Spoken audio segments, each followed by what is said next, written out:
Hello viewers, আসসালামু আলাইকুম। সবাই কেমন আছেন? নিশ্চয় অনেক ভালো আছেন।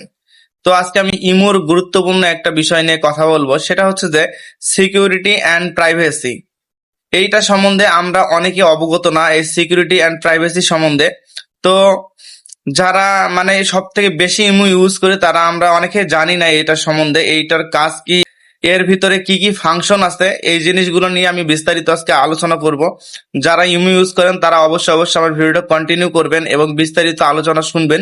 তাহলে আপনার ইমো কখনো কেউ হ্যাক করতে পারবে না, কেউ কখনো আপনার ইমোতে ঢুকে পার্সোনাল জিনিসগুলো নিয়ে নিতে পারবে না। তো আপনি এগুলো কিভাবে চালু করবেন, এই অপশনগুলো সিকিউরিটি এন্ড প্রাইভেসির মধ্যে আমি বিস্তারিত আলোচনা করব। আমার ভিডিওটা কন্টিনিউ করবেন আর ভিডিওটা অবশ্যই অবশ্যই শেয়ার করে আপনার বন্ধুদের দেখার সুযোগ করবেন। আর যারা ভিডিওটা টিকটক এবং ফেসবুক পেজ থেকে দেখবেন তারা আমার আইডিটা অবশ্যই ফলো দিয়ে রাখবেন। আর যারা ইউটিউব চ্যানেল থেকে দেখবেন তারা আমার চ্যানেলটা অবশ্যই সাবস্ক্রাইব করে রাখবেন। তো চলুন কথা না বাড়িয়ে সরাসরি আমি স্ক্রিনে গিয়ে আমি আপনাদের দেখাই, এই সেটিংস সম্বন্ধে জানাই আপনাদেরকে যে এর ভিতরে বিস্তারিত কি আছে। তো চলুন সরাসরি স্ক্রিনে যাই, লেটস গো। তো শুরুতে আপনি আপনার ফোনের ইমুতে চলে আসবেন। আসার পর যে বাম কর্নারের উপরে আপনার প্রোফাইল অপশন আছে, এই প্রোফাইল অপশনে ঢুকবেন। ঢুকার পর এখান থেকে দেখেন যে এই যে সিকিউরিটি এন্ড প্রাইভেসি, এটাতে ক্লিক করবেন। করার পর এইখানে সর্বপ্রথম যেটা কাজ সেটা হচ্ছে যে আপনি check out personalize security and privacy recommendation, এটাতে আপনি ক্লিক করবেন। করার পর এখান থেকে দেখেন যে প্রথম অপশনটা হচ্ছে ব্লক স্ক্রিনশট ফর কল, মানে আপনি ভিডিও কলে থাকলে কেউ আপনার স্ক্রিনশট নিতে পারবে না, আপনার ছবিটা কেউ স্ক্রিনশট নিতে পারবে না ভিডিও কলে থাকলে, আপনি এটা অন করে দিবেন। 2 নম্বরটা হচ্ছে দেখেন যে add me my phone number, এটা আপনি চাইলে অন করে রাখতে পারেন বা আপনি ডিসেবল করে রাখতে পারেন। কারণ এটা হচ্ছে যে ধরেন যে আপনার ফোন নাম্বার দিয়ে কেউ সার্চ করলে আপনাকে পেয়ে যাবে, আর আপনি যদি চান যে না আমার ফোন নাম্বার দিয়ে কেউ সার্চ করলে যাতে আমাকে না পায়, এটা আপনি ডিসেবল করে রাখবেন। তারপর 3 নম্বরটা হচ্ছে যে লক প্রোফাইল। তা প্রোফাইল লক মানে কি, আপনার প্রোফাইলে ঢুকলে কেউ কোনো কিছু দেখতে পাবে না, এটা আপনি এনাবল করে রাখতে পারেন, আবার ডিসেবল করে রাখতে পারেন, সেটা আপনার ইচ্ছা। তারপর 4 নম্বরটা যেটা দেখেন যে ব্লক স্ক্রিনশট ফর প্রোফাইল, মানে আপনার প্রোফাইলে ঢুকে কেউ কখনোই স্ক্রিনশট নিতে পারবে না যদি আপনি এটা এনাবল করে রাখেন। তো করার পর আপনি তারপর কি করবেন, এখান থেকে এনাবল প্রাইভেসি মোডটা অন করে দিবেন। এখানে আসার পর এইখান থেকে যে এই যে পাওয়ার বাটনটা দেখতেছেন এটাতে ক্লিক করবেন, করলে আপনার প্রাইভেসি মোডটা অন হয়ে যাবে।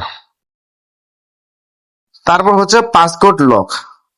পাসকোড লক ঢুকলে আপনি কি করতে হবে, এটা দেখেন যে পাসকোড লক হচ্ছে যখন আপনার ইমোতে কেউ প্রবেশ করবে তখন এখানে লক যাবে, মানে কেউ আপনার চাইলেও ইমোতে ঢুকতে পারবে না। তো আপনি এটা এনাবেল করে রাখবেন আপনার সিকিউরিটির জন্য। একটা পাসওয়ার্ড দিলেন, দেওয়ার পর আবার কনফার্মেশন পাসওয়ার্ড দিলেন, তারপর ডান দিবেন। এখন ধরেন যে এই যে অটো লক, এই যে অটো লক আছে, 1 মিনিট পর আপনার ফোনটা অটোমেটিক লক হয়ে যাবে। এখানে আরো মিনিট আছে, এখন যদি আপনি চান যে এভরি টাইম করতে চান তাহলে এভরি টাইম করতে পারেন। তো আপনি 6 মিনিট পর যাবেন যে আমি ফোনটা হাতে রাখতেছি, বা 1 মিনিট পর হোক বা 15 মিনিট পর হোক, আপনি যেটা মিনিট সিলেক্ট করবেন সেটাই হবে। তারপর এখান থেকে আপনি ফিঙ্গারপ্রিন্টে অ্যাড করে রাখবেন, তাহলে আপনাকে বারবার নাম্বার ডায়াল করে আপনার পাসওয়ার্ড দিয়ে বারবার খুলতে হবে না। ফিঙ্গার থাকলে ফিঙ্গার দেওয়া মাত্র আপনার অটোমেটিক ইমোতে ঢুকে যাবেন। তারপর হচ্ছে যে দেখেন log in protection, log in প্রোটেকশনটা অন করে রাখবেন, কারণ তাহলে আপনার ইমো আইডিটা কেউ কখনো ঢুকতে পারবে না, অন্য ফোনে লগ ইন করতে পারবে না আপনার নাম্বার দিয়ে, যদি আপনি এটা অন করে রাখেন। তারপরে এখানে দেখেন যে ম্যানেজ ডিভাইস। ম্যানেজ ডিভাইস এটা হচ্ছে কি, অনেকের এটা হচ্ছে মাল্টি ডিভাইস করা থাকতে পারে। মাল্টি ডিভাইস মানে কি, একাধিক ফোনে আপনার ইমোটা চালানো যাবে। তো আপনারা এটা অবশ্যই অবশ্যই অফ করে দিবেন, কারণ একাধিক ফোনে চালাইলে আপনার কোনো কিছু পার্সোনাল থাকবে না। তারপর এখান থেকে দেখেন যে কল, আপনার কে কে কল দিতে পারবে।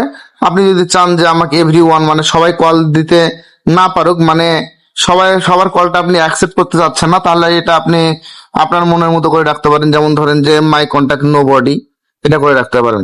যদি আপনি চান যে সবাই আপনার কল দিতে পারে তাহলে আপনি এভাবে অন করে রাখতে পারেন। তারপর হচ্ছে দেখেন যে online status and last seen. তো এইখানে দেখেন যে আপনি অনলাইনে আছেন কি না, আপনি যদি এটা নোবডি করে রাখেন তাহলে আপনাকে আর কখনো দেখা যাবে না যে আপনি অনলাইনে আছেন। আপনি লাস্ট কতক্ষণ আগে ছিলেন এটা আপনার আর কখনো শো করবে না। তারপর দেখেন যে রিড রিসিপ্টটা হচ্ছে কি, যে কেউ আপনাকে মেসেজ করছে, আপনি মেসেজটা দেখলেই এই যে দেখেন যে গোল চিহ্ন হয়ে যায়। তো এইটা যদি আপনি নোবডি করে রাখেন তাহলে এইরকম আর হবে না, সে বুঝতেই পারবে না যে আপনি তার মেসেজটা দেখেছেন। তারপর এই দেখেন যে অ্যাড ফোন কন্টাক্ট, এটাতে ঢুকবেন। অ্যাড ফোন কন্টাক্ট হচ্ছে যে আপনার ফোনে যতগুলো নাম্বার সেভ করা আছে সেই নাম্বারগুলো অটোমেটিক আপনার ইমোতে চলে আসবে। তারপরে এই যে ভয়েস মেসেজটা অবশ্যই আপনার এটা নোবডি করে রাখবেন। তাহলে কি হবে যে আপনি কাউকে কোনো ভয়েস মেসেজ পাঠিয়েছেন, সেই মেসেজটা অন্য কারো কাছে শেয়ার করে রাখবে, সে পারবে না।